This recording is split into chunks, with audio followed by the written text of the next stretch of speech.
Na semana passada, nós começamos a estudar, já entramos no assunto da bomba, lembra? O coração, a gente carrega uma bomba dentro do peito. E basicamente a origem do assunto do coração, da questão da condição humana, foi porque eu fiz a pergunta que ninguém quis fazer ainda. Então por que Deus permite a tentação?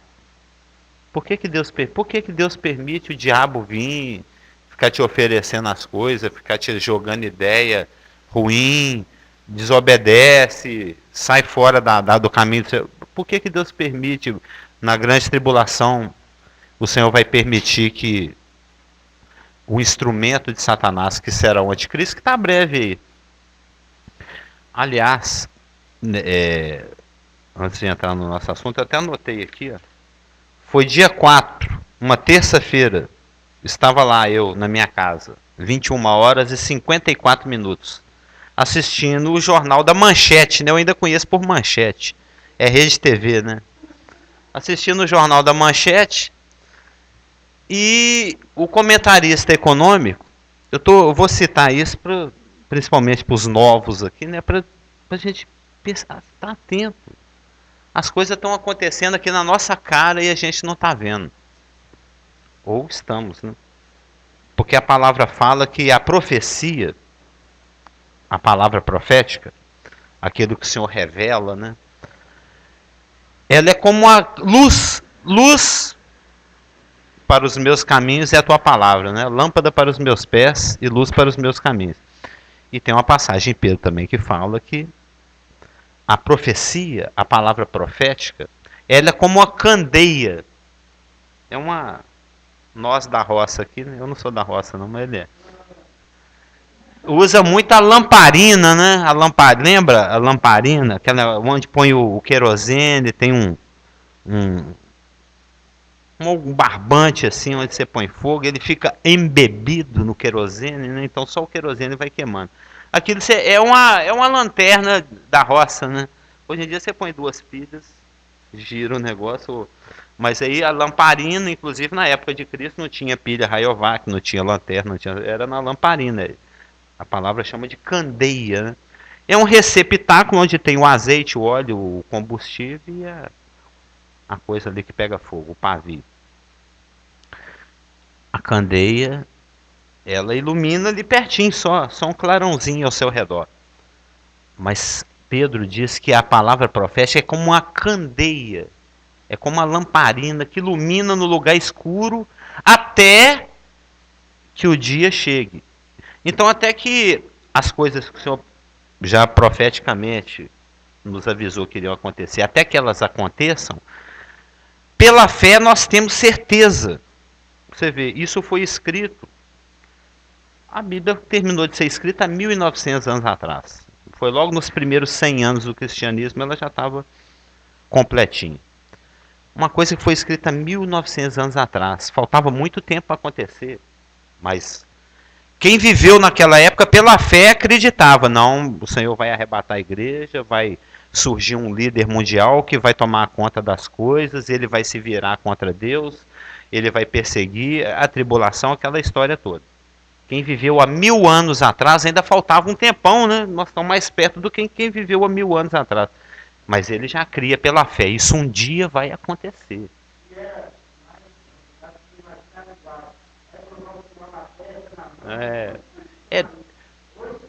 Porque à medida que o sol vai levantando no horizonte, aquilo que você precisava chegar com a candeia lá pertinho, né? Já está clareando. Já vai ficando mais... Você já começa a perceber os contornos. O sol vai se levantando, o dia da alva vai chegando.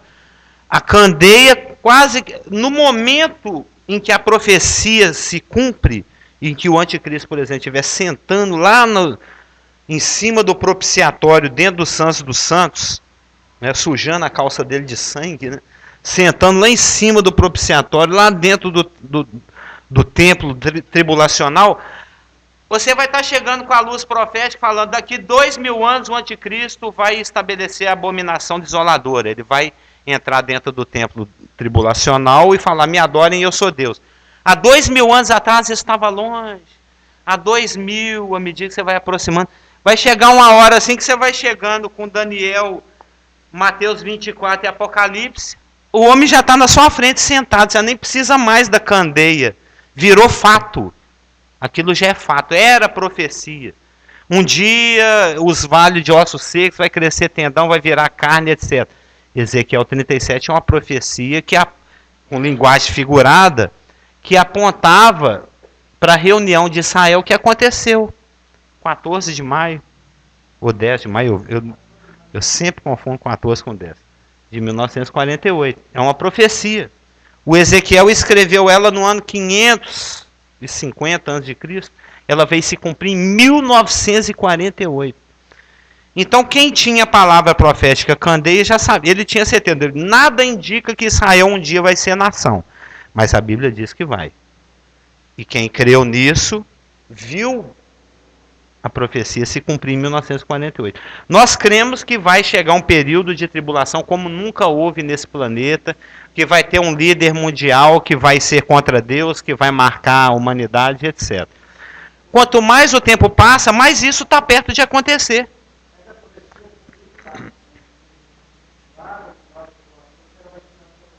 Exatamente. Na hora que estiver acontecendo, não precisa nem de profecia, falando um dia vai acontecer, já é fato.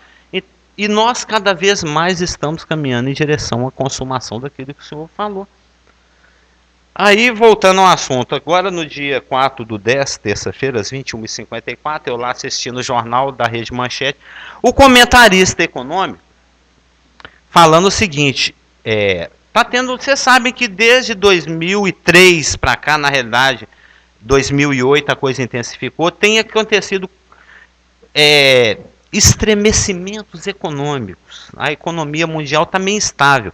Um país quebra, o outro também quebra. Por exemplo, a Grécia está tendo problemas de caixa, né? Ela está quebrando, a Grécia está quebrando. O PIB dela está sendo gasto praticamente com dívida. Ou seja, tudo que ganha é para pagar a dívida.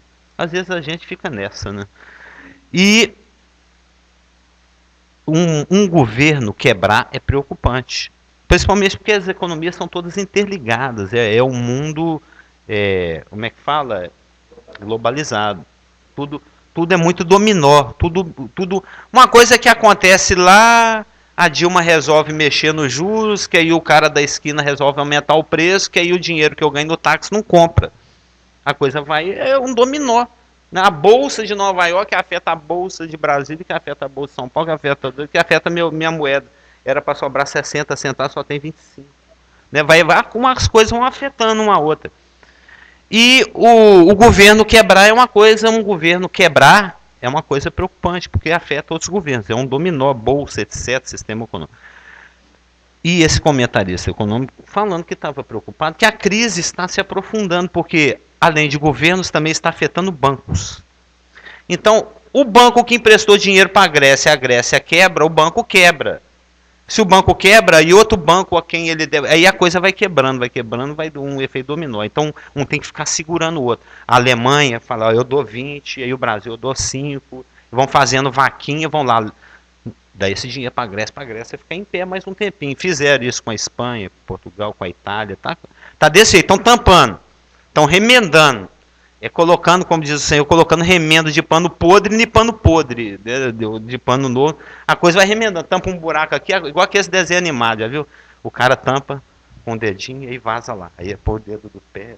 Ele vai tampando tudo, tentando conter a explosão do dique, né? Mas não adianta. Aí esse comentarista, ele falou, ó, eu tive conversando hoje com o Delfim Neto.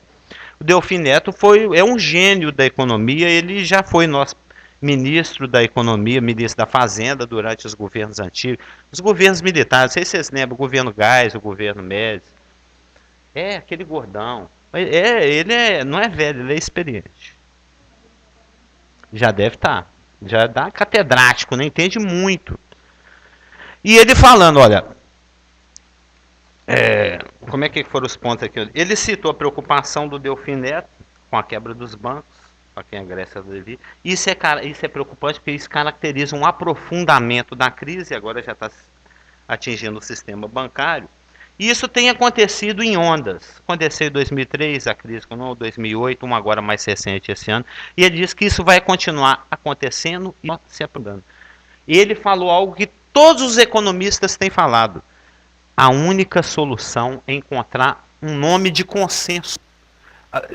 Está percebendo a coisa? A situação mundial está de uma tal maneira, a coisa vai convergir de uma tal maneira que todos estão chegando a um consenso. Isso só vai ter solução. Essa questão de crise, ondas de crise, governo quebrando, banco quebrando, essa instabilidade econômica que ameaça se espalhar por todo o planeta. Um buraquinho aqui, enfia o pé ali, enfia o dedo no outro buraco, vai segurando para não explodir. Mas é tampando só com a pneu. Uma hora estoura. Falei, tem que solucionar, não é remendar. E a coisa só soluciona, todos os economistas só conseguem vislumbrar uma solução. Um nome de consenso. Um homem que tenha um nome forte o suficiente para aglutinar os interesses. Qual que é o seu problema, Espanha? O seu problema é dívida, o seu problema... Um cara que tenha capacidade de equacionar, de pegar, falei, o que você tem? O que tá, igual Jesus fez, o pessoal está com fome, o que vocês têm aí? Me dá o pão e o peixe aí que eu dou um jeito. É isso que ele vai fazer. O problema um gênio, alguém que tenha capacidade econômica, capacidade política, nome forte, um nome de consenso, alguém que aglutine interesses e que tenha capacidade de gerenciar, de resolver isso. E esse nome vai aparecer. Pois é, todos têm falado isso. Precisamos de um homem, precisamos de alguém, precisamos de um líder, precisamos de um ícone. Porque o ser humano ele consegue raciocinar melhor, resolver melhor os seus problemas quando ele está debaixo da segurança e da tranquilidade de alguém que segura a onda. Deixa comigo que eu seguro. Eu dou um jeito aqui. É isso que está faltando. Tem 2000 anos que a palavra falou isso. Que vai vir um líder mundial, que vai equacionar, solucionar. Só que, como sempre, né, a síndrome da Gillette, nossa, quanto poder eu tenho, e isso vai subir a cabeça dele, depois de 3 anos e meio ele vai achar que é Deus. 3 anos e meio primeiro, a síndrome da Gillette. O cara sobe em cima da Gillette assim e tá achando que é alguma coisa. Ele está a uma Gillette de altura acima dos outros. Não fala assim que às vezes o cara sobe na Gillette e quer mandar nos outros. Estou uma Gillette acima de vocês, olha lá. Uma micra de altura. Uma mulher coloca um salto alto, já está mais alto. Então, eu estou falando essas coisas só para os irmãos. Eu não sei se vocês já observaram, a nossa ênfase aqui é a importância da palavra de Deus. O salmista fala, Senhor, eu amo a sua palavra. Senhor, sua palavra, nossa, ela é doce, ela me protege, ela é luz, ela é escudo, ela é caminho, ela é sol. Ele não conseguia achar adjetivos. Ele ficava inventando comparações, falando, nossa, o tanto que eu dependo disso, sem isso aqui eu não vivo. É isso que tem que nos impregnar. A palavra é tudo, sem a palavra não acontece nada, sem a palavra você está exposto. Inclusive, só dando um antepassando, eu estou estudando para nós já a questão da armadura, eu estou descobrindo que, já viu, imagina, oi? Nós vamos começar a estudar domingo que vem, a armadura de Efésios. Já viu aquela paintball? Junta 20 caras e resolve detonar um só. E começa a descarregar aquelas arminhas. Esse é o crente. Eu estou descobrindo que, pelas palavras no grego, que o crente ele é aquele assim que fica todo mundo dando tiro e ele não se defende, ele só vai passando. Ele tem uma tarefa a cumprir com todo mundo jogando bala nele. E ele cumprindo a tarefinha dele. É essa que é a nossa posição. É de avançar tomando chumbo de tudo quanto é lado. Por isso que tem que pôr armadura. A gente é burro de andar sem armadura. Eu estou me sentindo cada vez mais burro. Então, por que Deus permite a tentação? Isso tudo foi para enfatizar a importância da palavra de Deus. Por que a gente estuda? Acorda, gente, fica esperto. Vocês não vão chegar nem a ter filho. Acho que a Elane vai chegar nem a ser vovó, não vai dar tempo. Eu fico brincando aí, brincando. Só uma brincadeira, né?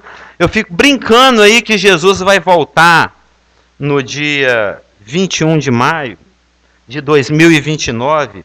às 9 horas da manhã, horário de Jerusalém, mas isso é brincadeira, né? Estou só brincando que Jesus volta agora dia 21 de maio de 2029, às 9 horas da manhã, horário de Jerusalém. Isso é brincadeira. Porque, na realidade, acho que vai ser antes. Não vai dar tempo, não. A economia mundial aguenta tanta pancada. Será que nós, né, vamos ter que esperar tanto por esse Salvador? O mundo está esperando. Se nós somos do mundo, né, então nós estamos esperando também, não é? Amém, irmãos? Olha lá, até o pastor falou amém para coisa errada. Quer dizer que nós somos do mundo e estão esperando o anticristo. Amém.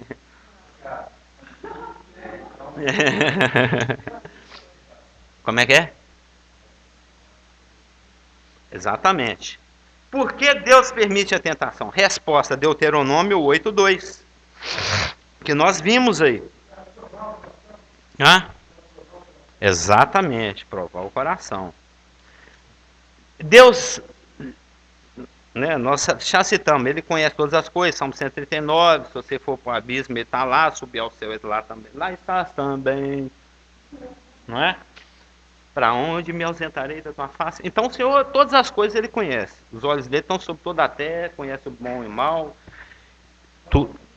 Oi? Deuteronômio 8:2. Mas o Senhor quer que nós saibamos o que é para você saber a bomba que você carrega. Ele já sabe. Deuteronômio 8:2. Recordar-te-ás, falando com Israel, de todo o caminho, nós citamos esse versículo aqui há muitas semanas atrás, pelo qual o Senhor, na questão do não tentarás o Senhor teu Deus, né? Pelo qual o Senhor teu Deus te guiou no deserto, esses 40 anos, para te humilhar, para te pereizar. Lembra do peirazo? Eu falo a palavra peirazo, eu lembro dele, que ele é o mais aqui na frente, ele é o primeiro para quem eu olho falando peirazo. O Senhor estava peirazando Israel no deserto. Assim como ele permite que o inimigo nos peiraze, né, nos tente. Para te provar. Olha o porquê da provação. Para saber o que estava no teu coração. Se guardarias ou não os teus mandamentos. Então no deserto, o Senhor provou Israel. E quando o Senhor permite que nós sejamos peirazados, provados, tentados, o Senhor está permitindo isso para quê? Para que seja conhecido o que está no nosso coração. Você está aqui é porque você é uma vaquinha de presépio?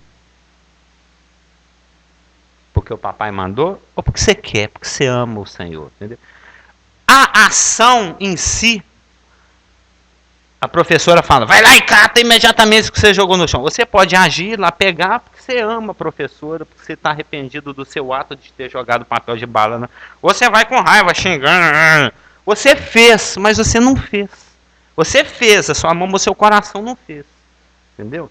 Você não fez aquilo porque você quis, foi alguma escolha sua, foi voluntário. A professora nem mandou, você já sai durante o intervalo procurando papelzinho de bala no pátio. Não, vou colaborar com a limpeza da escola. Eu não jogo papel de bala, eu cato papel. Eu sou preocupado com o meio ambiente. É uma questão de voluntariedade, consciência, obediência. Eu quero. Não é porque mandou, não é porque tem que, não é porque hoje é dia de. Aí o coração se revela. Quando uma circunstância surge, quando algo acontece nas nossas vidas, e tudo que acontece porque o Senhor permite, o Senhor permite para que o seu coração se revele. Na hora que você chega diante daquela circunstância, você fala, verdadeiramente Deus é o Senhor, verdadeiramente Satanás é o Senhor. Você vai obedecer um ou vai obedecer o outro? Você vai agradar um? Lembra, você tem que escolher. É certo que você morre ou é certo que você não morre? Então a tentação é algo que Deus... Por que Deus deixa eu ser tentado? Augusto.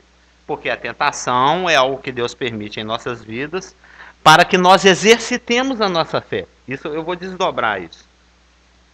Para que você tenha que viver no novo homem. Para que você tenha que depender da nova natureza. Para que você tenha que depender do Espírito. Para que você tenha que usar o escudo, a palavra. Para que você tenha que confiar em Deus. Ou não. aos teus anjos darás ordem a teu respeito que o teu pé não tropece em alguma pedra. Então pode pular. Não, eu vou pular mesmo porque eu estou desconfiado que Deus, ele fala que segura, mas não segura, viu? Eu sempre tive essa desconfiança.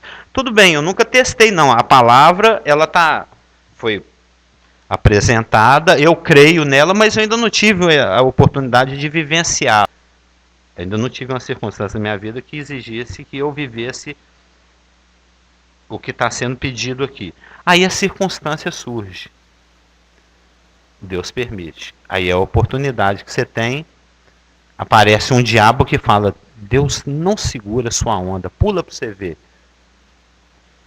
Deus fala que você é filho, mas eu estou desconfiado porque não é, porque que pai que deixa o filho passar fome? Então ele vai vir fazer uma crítica da circunstância, vamos dizer assim, para que e Deus está permitindo aquilo para que o seu coração seja desafiado.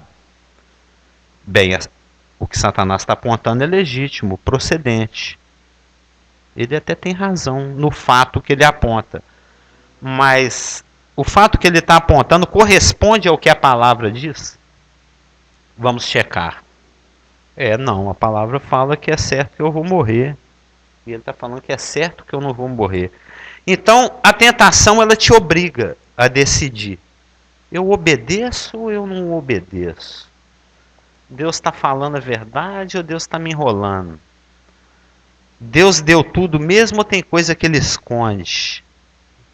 Naturalmente a gente sempre está achando que Deus está com um doce a mais escondido no bolso e que ele está amarrando. Ele já podia ter liberado aquilo, mas não liberou ainda.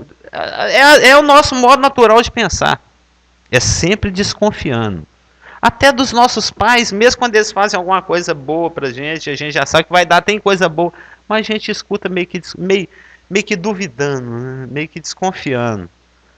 Não, pode ir porque é bom. Será que é bom mesmo? Tô achando que ela tá querendo só que eu coma aquele brócolis horroroso. Entendeu? Parece que sempre é um disfarce para alguma coisa, uma segunda intenção. Né? Papai e mamãe são tão maus que eles sempre têm uma segunda intenção escondida atrás de cada instrução. Mas não é amor. Então a tentação, na hora que você estiver diante da circunstância, por quem está mentindo? Quem quer que eu morra? É Deus ou é o diabo? A tentação vai te obrigar a tomar uma decisão. Uma atitude de obediência ou de desobediência. Vou fazer porque a palavra fala. Não vou fazer porque eu duvido disso que a palavra fala. Então, a tentação vai revelar o seu coração. A circunstância da tentação vai revelar seu coração. Vai revelar sua disposição. Vai revelar sua elicrineia. Lembra? Sua sinceridade. Vai revelar se o seu obedecer. Ele é mecânico, ele é religioso, ele é vaquicopreséppico, ou se ele é espontâneo, voluntário, fruto de um coração alegre, saltitante em obediência, louco para obedecer. Ô Senhor, já obedeci esses versículos todos aqui, tem mais algum aí? Me revela mais, me ilumina mais. Quem dera, hein? Ele mal consegue cumprir o primeiro. Aliás, já não cumpre nenhum. Eu já falei isso, é impossível. Vida cristã é impossível. Você tem que depender do Espírito Santo. Ele produz através de você. Senão você vai produzir religião, você não vai produzir vida. Eu já falei isso milhões de vezes aqui, né? Se não falei, deveria ter falado. O crente não vive pelo certo e pelo errado. Ele vive pelo que gera vida e pelo que gera morte. E isso muitas vezes pode ser algo certo ou pode ser algo errado. Aí é aquele versículo. Não, teve muitas coisas que o Senhor fez e que Ele nos manda fazer e que Ele pediu que fosse feito, que era decreto do Herodes, é proibido falar de Jesus, mas eles continuaram falando do mesmo jeito. Entendeu? Era errado. Mas isso aí é outra história. Os são outros milênios. Então, tá percebendo? Agora, acho que não lembro mais se foi a Márcia ou foi a Elaine, na semana passada, que me perguntou assim, ele o quê? Intensifica o quê? É o meu senso de quê? Lembra que eu falei assim que a tentação serviu para clarear e intensificar em Jesus e consequentemente em nós, num texto de Hebreus que nós vamos ver, a tentação serve para clarear para dar mais intensidade no seu senso de vocação e de direção. Aí uma das duas até perguntou assim, é senso de quê? É de vocação e direção. Por quê? Agora nós vamos entender por quê. Por isso que a tentação, ela clareia e ela intensifica, ela deixa mais forte o seu senso de direção e de vocação. Porque, independente do resultado da tentação, se você vai fracassar, se você vai ser bem sucedido, se você vai obedecer a palavra ou não, se você vai seguir o conselho de Satanás ou não, mas a tentação bem sucedida ou não sobrevivida ou fracassada, ela aponta uma área, algo que você precisa corrigir. Então ela está afinando o seu senso de direção. Opa, eu estava caminhando nessa direção aqui, achando que estava fazendo a vontade do Senhor, Ele permite uma tentação, aí eu uma circunstância, uma peirazação, né? Eu permito que eu estava caminhando no lugar errado, a palavra corrige a minha rota. Eu mudo de comportamento em função daquilo que eu vivenciei naquela tentação. Quebrando a cara ou não. Então, ela já serviu para alguma coisa. Ela me mostrou aonde corrigir. Estava eu já meio que desviando e a tentação, eu trombei a cara nela, a palavra me trouxe de novo para a rota. Então, a tentação é algo que Deus permite porque Ele usa para dar uma sintonia fina na sua vida, na sua qualidade de vida, né? Ele corrige a sua direção.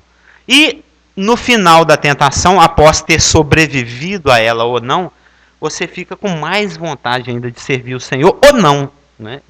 Porque você decide ali. A palavra,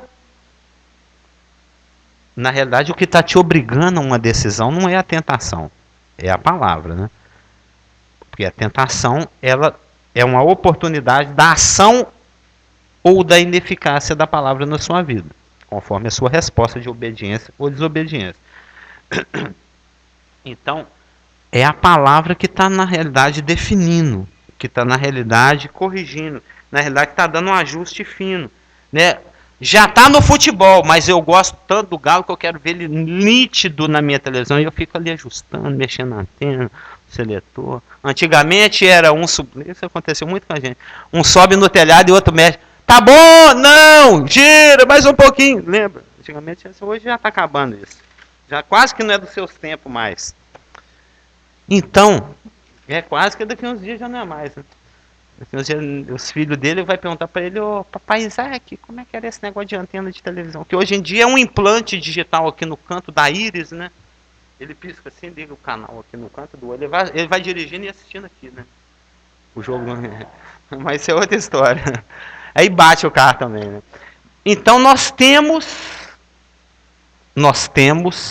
é mister, é necessário, é sine qua non, é imperioso que nós abdiquemos, que nós abramos mão do controle do nosso coração. Desiste de controlar o seu próprio coração. Nós somos incompetentes. Nós não temos competência para lidar com essa bomba. Ela vai explodir na nossa cara. Por quê? Porque ele nos trai. Isso é assunto de amartiologia, né? O estudo da natureza pecaminosa básico. O nosso coração nos trai. Por quê? Porque o coração ele é o centro catalisador. É o que catalisa. É lá que a coisa acontece. É o centro. Por que o Senhor não pede assim, filho meu, dá-me o teu pâncreas? Né? Por que não é, filho meu, dá-me a sua vesícula biliar? Né? Por que, filho meu, dá-me o teu hipotálamo? Por que ele pediu o coração? O coração não é literalmente igual eu e o Joel fazendo toda semana assim. Não é aquele músculo pulsante jorrando sangue, não. É um símbolo. O coração é o seu âmago, é a sua vida, é a sua própria existência. É a sua carta. Você chega assim, é o que te representa, o seu coração. É aquela figura de linguagem, o todo pela parte. Lembra? O coração, na realidade, é a sua identidade. É você mesmo. É a integralidade, é todo o seu ser. está representado ali pela figura coração. Então, quando o Senhor está falando assim, filho meu, dá-me o teu coração, ele fala assim, filho meu, me dá-me você inteiro, eu quero tudo. Uhum.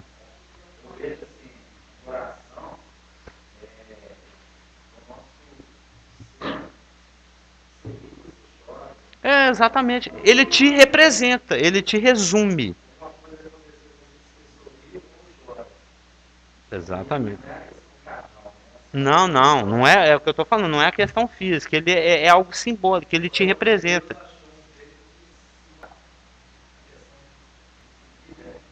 De vida e de morte, que eu vou falar agora. Por que, que ele pede o coração? Porque o coração, ele é o centro catalisador, é lá onde a coisa acontece. Para o mal ou para o bem. Por exemplo, ele é o centro catalisador mal, por exemplo, Mateus 15, olha a bomba que a gente carrega. 15, 18 e 19.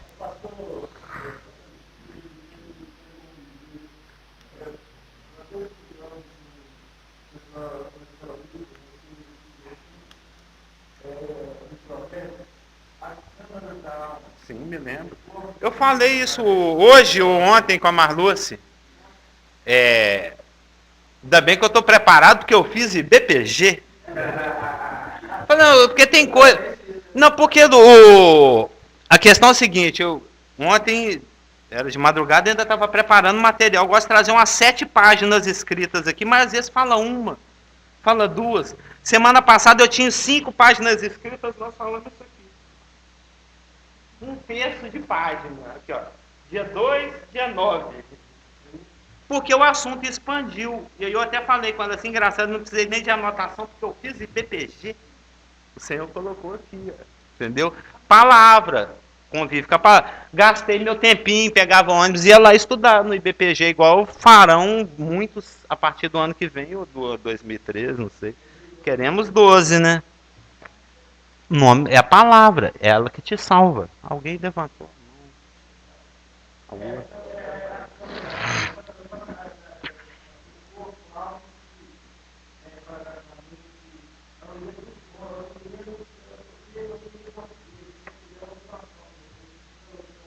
Eu gostaria. Eu já tive inúmeros folhetinhos do Steven, né? Eles são ótimos.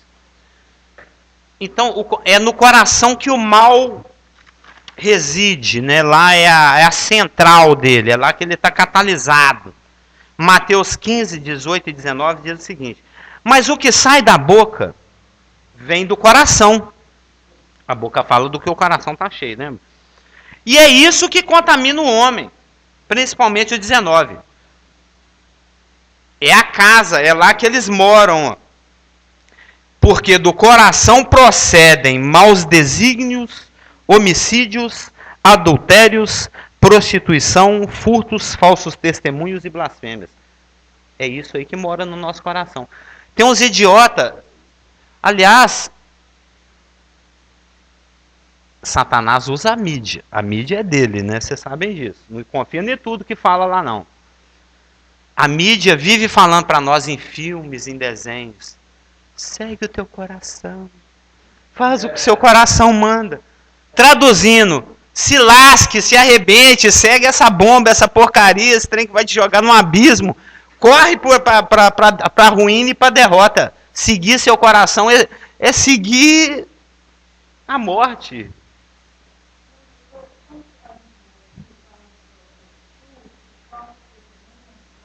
Eles moram lá no coração, é de lá que eles vêm. Geraldo é o pastor, Geraldo? Não, mano. É o Gira. Muito.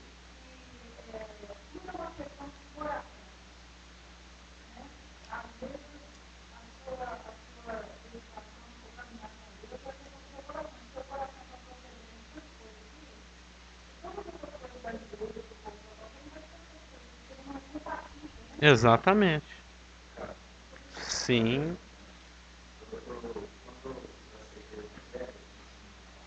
Quinhentos anos atrás.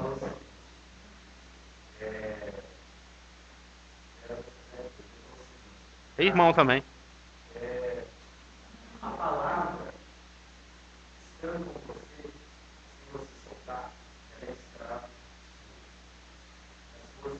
fez uma ilustração.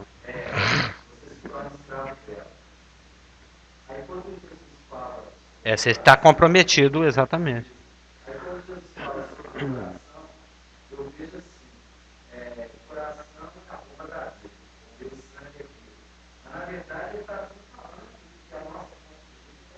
É o que eu te falei, o coração é a integralidade. Com a palavra. Nós vamos ver isso detalhadamente, que tem... Porque na verdade a palavra... Isso nós vamos ver na armadura. De acordo com o utensílio que você tem que usar para se defender, você consegue entender o que é que o inimigo pretende. Só pegando carona nesse livro do Pastor Stevens, né, que fala sobre a câmara, o livreto, né? O livreto, as câmaras da alma. Né, ele falou o seguinte, usando esse versículo que você falou, o coração você fala o que está cheio o coração. Boca fala o que está a boca fala o que está cheio o coração. Ele falou, o que alimenta nosso coração é a graça de Deus. O que alimenta a graça é a fé. O que alimenta a fé é a palavra de Deus. Então, se você tem a fé vem pelo ouvir e ouvir a palavra de Deus. Sempre é a palavra. Sempre é. Conseguiu. Eu entendi.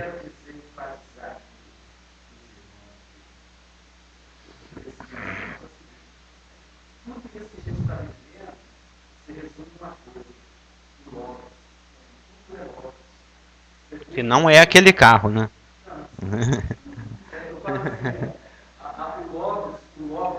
A palavra de Deus. É tão importante. Você percebe assim, você salve qualquer coisa, vai cair em uma pessoa. Ele é o Logos, não tem como se escapar do médico. Claro. Vai cair e vai acabar. Sempre. O testemunho de Jesus é o espírito da palavra, da profecia.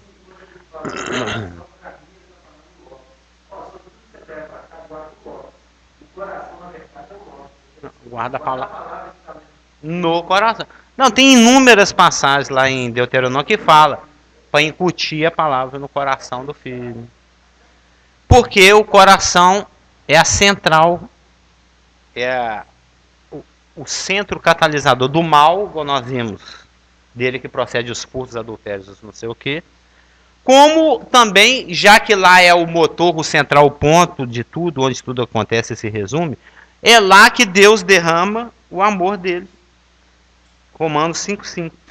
Ora, a esperança não confunde, porque o amor de Deus é derramado em nossos corações pelo Espírito Santo que nos foi outorgado.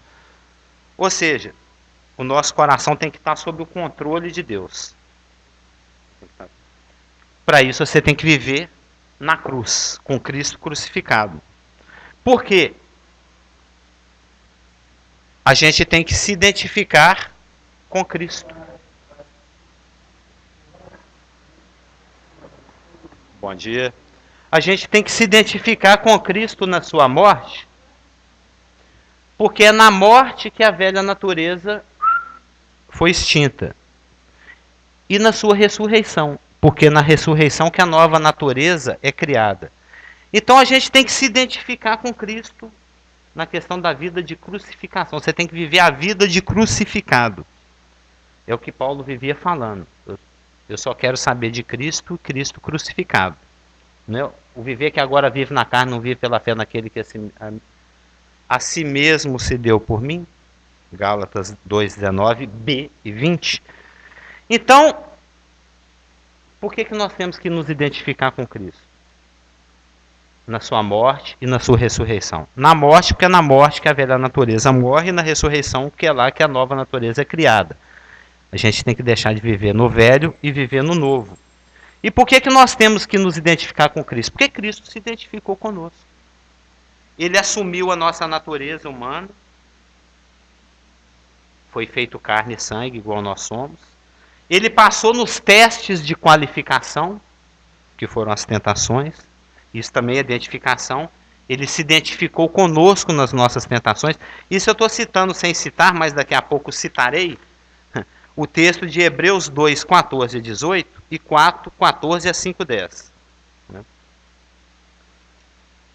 É aquele texto em que diz que ele se tornou participante de carne e sangue e se tornou sujeito às mesmas tentações que nós para que nos pudesse socorrer. Então Cristo se identificou conosco. Ele se identificou de uma forma geral com a humanidade. Quer ver? Vamos dar uma chegada aqui no texto que ele já está se fazendo necessário. Hebreus 2, 14 a 18. Diz o seguinte: visto que os filhos têm participação comum de carne e sangue, destes também ele, Cristo, né? O contexto aqui é Cristo, ele igualmente participou, para que por sua morte destruísse aquele que tem o poder da morte, que é o diabo, e livrasse a todos os que pelo pavor da morte estavam sujeitos à escravidão por toda a vida. Éramos escravos, lembra? Satanás quer que a gente volte para essa condição. Pois ele, Cristo, evidentemente não socorre a anjos, socorre a descendência de Abraão. Por isso, tinha que em todas as coisas se tornasse semelhante aos irmãos, para ser misericordioso e fiel sumo sacerdote nas coisas referentes a Deus, e para fazer propiciação pelos pecados do povo, pois naquilo que ele mesmo sofreu, tendo sido tentado, é poderoso para socorrer os que estão tentados. Esses versículos, eles mostram a identificação de Cristo. Cristo se identificando com o ser humano. Se ele quisesse salvar as baleias, ele teria que ter vindo como uma baleia. Se ele quisesse salvar os vampiros, ele teria que vir num corpo com as características de um vampiro. Se ele fosse salvar os lobisomens, aqui eu estava vendo um negocinho que é de lobisomem, zumbi e vampiro. Se ele quisesse salvar anjos, eu só estou parafraseando o contexto, o 16 aqui. Se fosse para salvar anjo, ele teria vindo com asa, tal, roupinha branca, ele teria vindo com a forma angélica, ele teria participado da composição daquilo que caracteriza a composição angélica. Mas, como ele veio salvar o homem, então ele veio com carne, com sangue, suando, chorando, sofrendo, sob as mesmas condições que nós somos. Então, de uma maneira, primeiro Cristo, é que o texto ele é afunilante nesse texto aqui de Hebreus 2, 14 a 18. Primeiro, Cristo se identifica com a humanidade em geral. Todo ser humano é feito de carne e sangue. Então, é o versículo 14. Visto que os filhos têm participação comum de carne e sangue, destes também ele igualmente participou. Então, Cristo era um homem como qualquer homem normal. Ele apenas vivia cheio do Espírito Santo. Ele não usou a divindade dele em momento algum. E além dele se identificar de uma forma genérica com a humanidade, ele se identifica de uma forma específica e particular com aqueles que da humanidade nascem de novo, que são os crentes.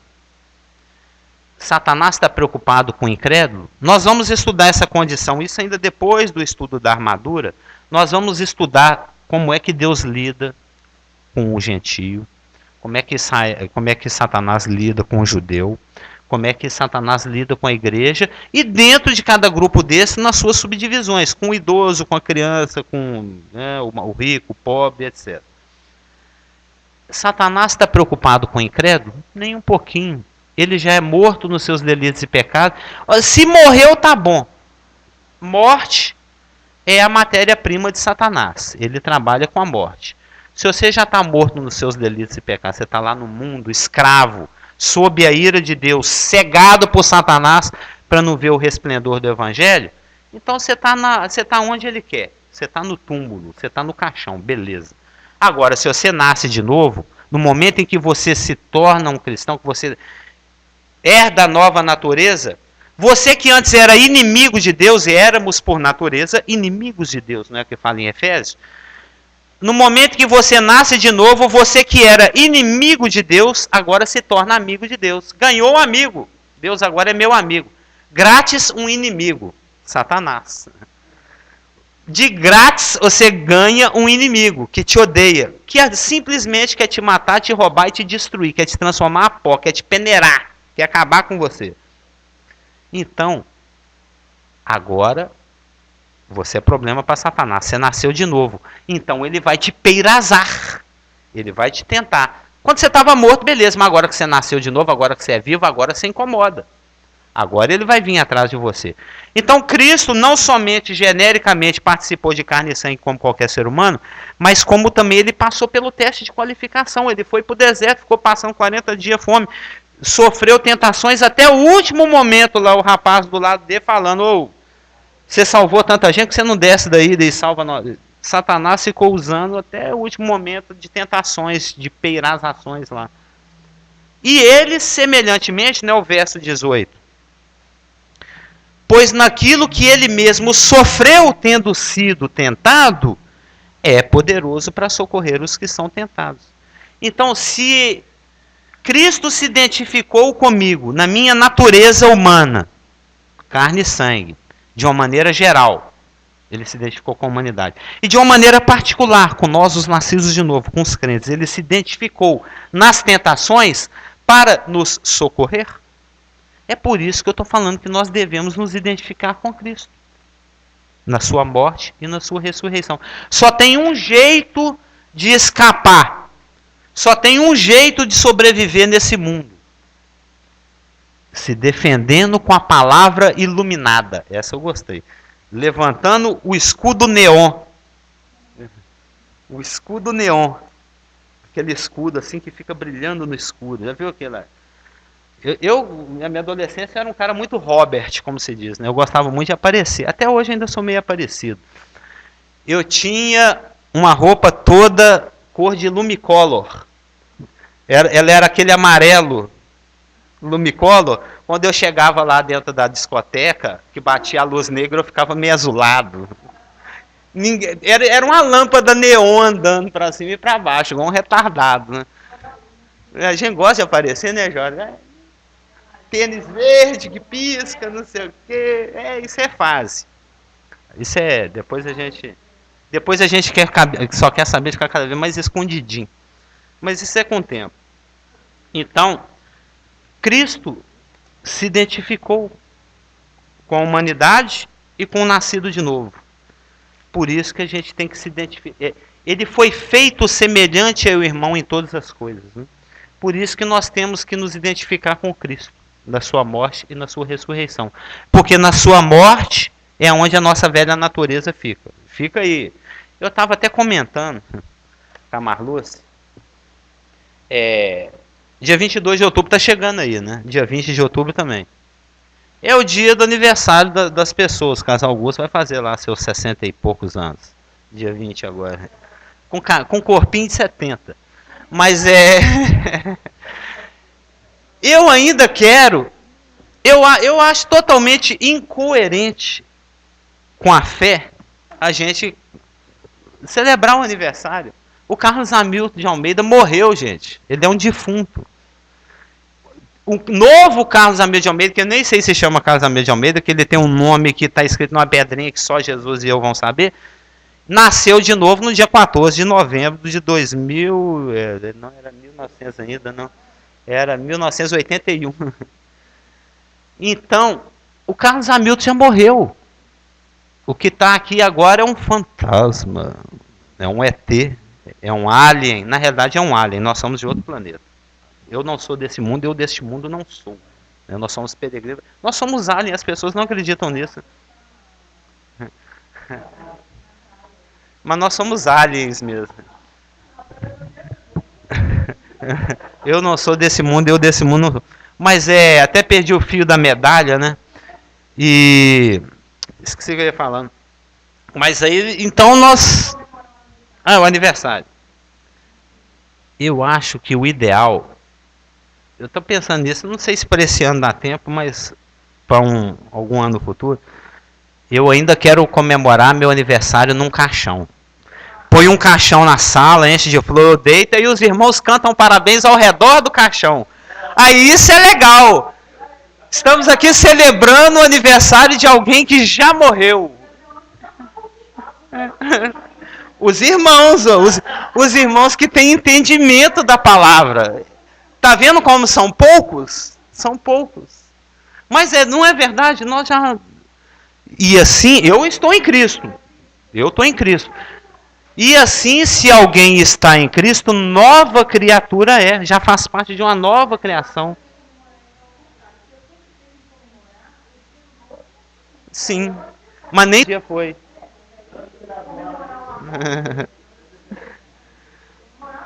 Não, eu já ouvi dizer que teve. E aí existiu a pretensão de ter um culto, né, quando morreu alguém. Isso também é bem bíblico. Fazer um culto quando morre um irmão, porque foi promovido. Então, isso é bacana. Mas com churrasco e tudo, com festa e dança judaica, aí é que é bom.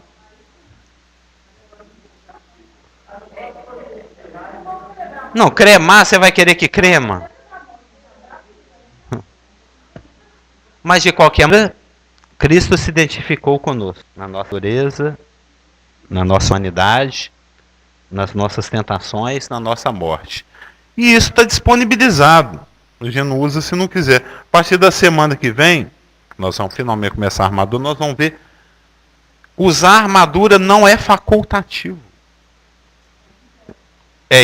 Gostei, é imperativo. Depois quero anotar isso. César, imperador. É imperativo. É imperativo. Eu não sei como é que a gente tem ela. Podemos orar? Pai amado querido, em nome de Jesus, te bendizemos que a tua palavra é a verdade e é ela que nos liberta, Pai. Por isso te pedimos que possamos tê-la no mais íntimo do nosso coração, para que possamos sobreviver nesse dia mau. Pois é em nome de Jesus que oramos. Amém.